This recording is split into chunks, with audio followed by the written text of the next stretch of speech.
บ้านเมืองจะหุ่งเฮืองสดใสจะก้าวเดินไปสู่ความยิ่งใหญ่และวัฒนาเผ่าชนคนลาวเศร้าปวงภาษามีความสุขสันต์ทั่วหน้าใต้ท้องฟ้าความฮักปองดอง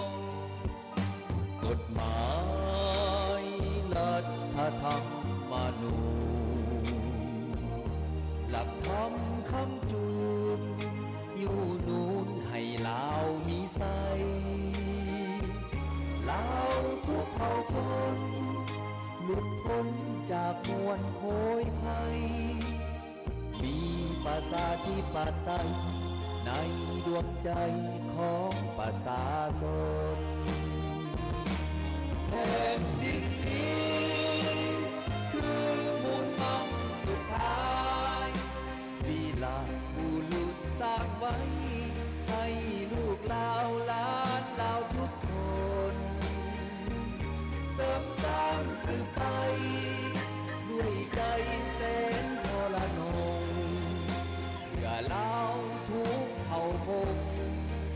สุขสมชั่วกาลนาน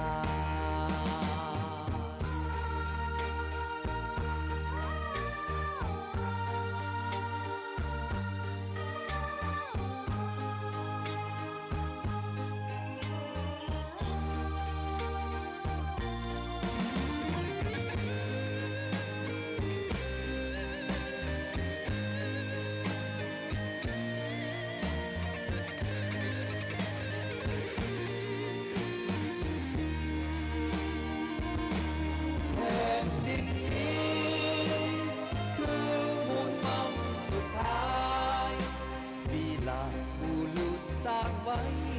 ให้ลูกลาวหลานลาวทุกคนเสริมสร้างสืบไปด้วยใจแสนทรนงเพื่อลาวทุกเผ่าพงสุขสมชั่ว